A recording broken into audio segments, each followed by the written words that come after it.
She's like, are you okay? I said, I'm fine. She hasn't lost too much blood to feel anything. I don't feel anything. What's going on, guys? My name is Michael and this is Marissa. And in today's video, we're going to be talking about, well, you can tell by the title, in one point in Marissa's life, she did almost die. Actually, a few times. Yes, several times. And by the way, we still don't have our logo on the wall yet. We have to go get paint. Sunday. In case you guys are wondering. It'll be on Sunday, by the way, guys. The camera's slightly lopsided. It's making me upset. But that's gonna make me mad. That's gonna make me really mad. Does it keep moving? No. Are you sure it's not moving? There's one. We need a new tripod, guys. I'm sorry. But the story is on how you hit your head. So I was... Wait. Okay, I can tell you I was about 10 or 11 years old, I believe. I'm not sure. I think I was about 10 or 11. She was pretty young.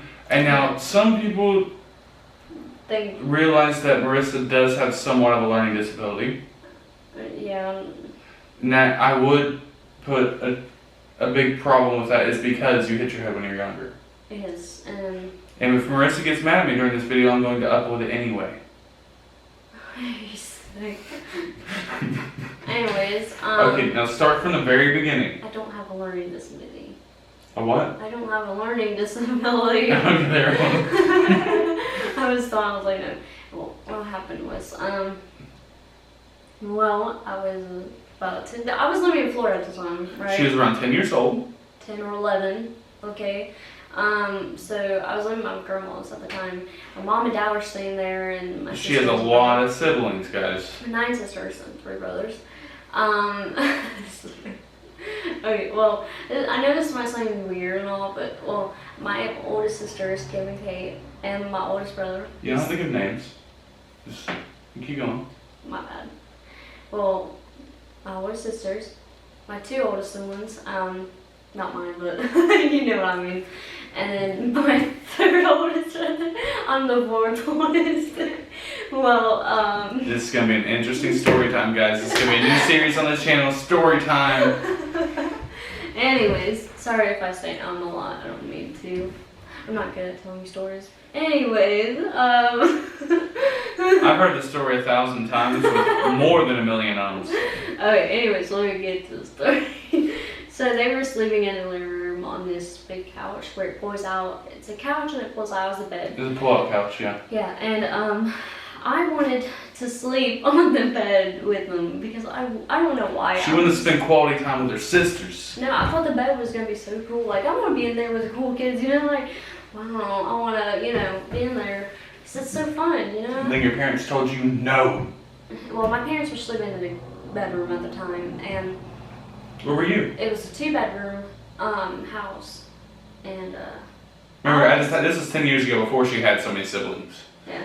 Well, I was in the bedroom, and I was arguing to my dad and mom, like, why can't I just go in there and sleep with them, you know? She wasn't standing, by the way. She was on the bed.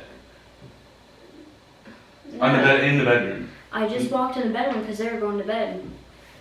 And I went on their bed and I was crying to them, like, I want to go in there and spend the night in the living room. I want to. And mom was like, no.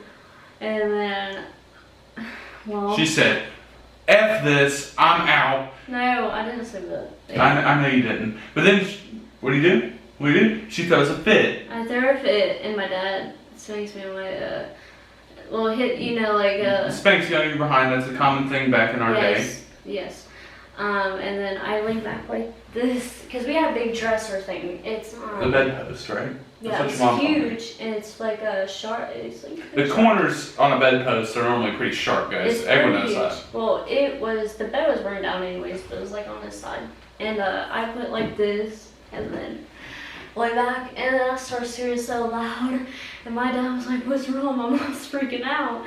Everyone's awake, and everyone's freaking out, and then my dad carries me into the kitchen, and sees blood gushing out everywhere in the hallway, the kitchen, blood gushed out.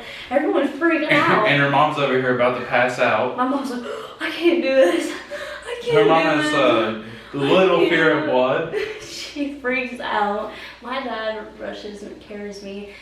Gets washcloths, hurries up, puts it on my head, holds it together. Turn around real quick. No, like stand up and turn around. So guys, the scar went from like down in this area all the way up to the top. Well, no, it went like to here. So probably up here, I think. Somewhere up here. Okay, so her full-on skull was split open. Yes. Just understand that. And there was like blood gushed out everywhere. Like as I was gonna die, 'cause I got so dizzy, I didn't even know what was going on. And my dad held my head together with a washcloth or towel. I think it was a towel. And he carried me, rushed me to the van, and my mom went in there with him. And I forgot who was driving. I think it was my grandpa was driving. I don't remember. But I was in the back seat while my dad was holding my head, and he's like, "Are you okay? You just stay awake."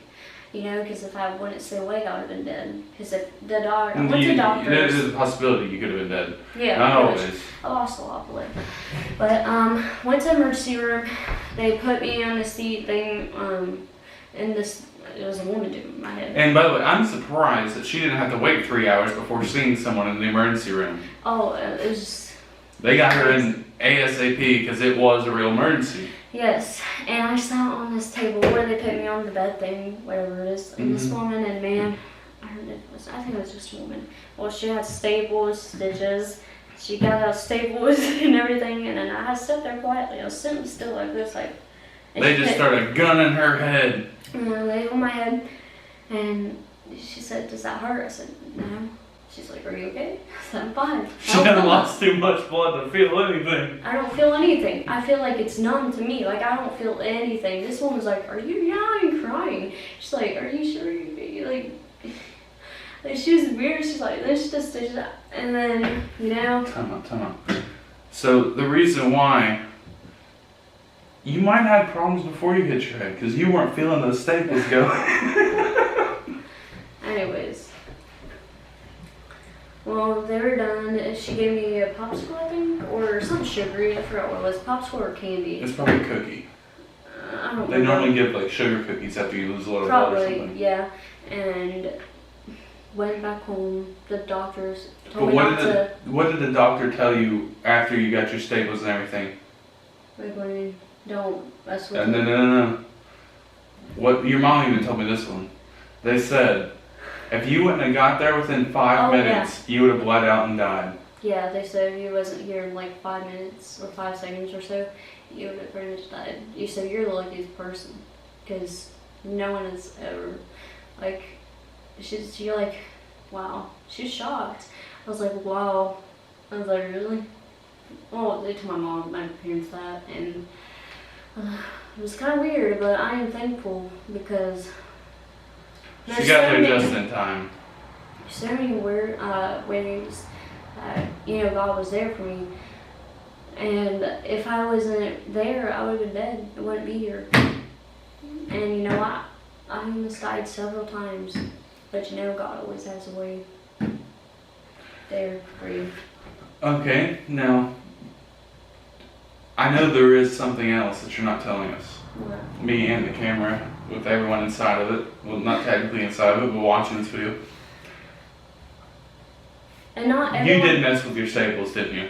Yes, and I knew it. it felt so weird because it was like weird. I could feel it in my house. Like I thought, like, you know, like I was so embarrassed. I hadn't been to school for a month, I believe, or maybe a couple, you know, weeks or so. I don't remember.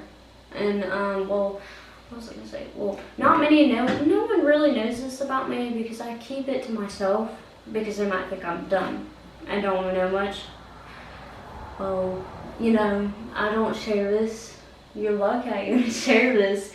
He's lucky I even share this to him. I told her we needed a video idea, and we're talking about doing a series called Storytime on our channel because we both have some crazy stories to tell you guys about our personal lives. And I asked her if she was comfortable telling you guys this story, and she said yes. So that's why you guys are getting this video today. And I'm trying to make light of the situation to make you guys laugh a little, and I hope she does the same when I'm telling my serious stories. That way our stories don't get depressing, because we both have quite a few depressing stories. Yes. I almost died several times. But this Stay on one for now. This one's the most one that I thought I was gonna literally Most die. intense. Yes. And it was kind of crazy because I was young, you know, when you're a kid, you got a small head. Yeah, I do, but You still got a small head. I do. It quit growing after the staples. I have a scar on my head. If you ever shave my head, you can see my scar. Like, it's huge. But if it wasn't for her dad today grabbing her and throwing her in that van with those cloths and stuff, you guys would not see her on YouTube now. So, thank you, Dad. You should message him right now and tell him another thank you, because you're older now and he'd probably appreciate it a lot more. I think my grandpa, I think it was my grandpa. I don't know who was driving. Well, I understand you hit your head and lost a lot of blood. I don't remember who was driving, but my mom, I think she was. I know, it was someone, I don't remember, okay, but it was just a very long time. All I remember is my dad was on my head, keeping my head together, and he pretty much carried me. Her mom's so funny though. She has so many different fears. When she walks up on her front porch, she gets like scared of heights, and it's only like 10 feet off the ground, so it's just hilarious. Yeah, my We need to get her in an airplane for a video. I know. I love sitting on an airplane. It's the best thing. I've only been on an airplane once, and I loved it. Really loved it. Oh. But you know, that's my story, and I just want you guys to know. Alright, let's come up with a saying real quick. Huh? And that's her story. That's who makes. I don't know. Okay, you guys come up with a saying down in the comments below. We love you guys. Check out my gaming channel while you're at it. As always, I'm Michael. I'm Marissa. And we'll see you guys in the next video. Please like, comment, and subscribe. We forgot that. We love you guys. Love you guys. Hope you guys appreciated a little bit of a personal story from Marissa. I wasn't sure if she was actually going to tell you guys because it is really personal to her. It is. She can't stay off the phone. And TikTok just removed one of our videos, which was hilarious. I'm going to post it on YouTube. We love you guys. Peace. Peace.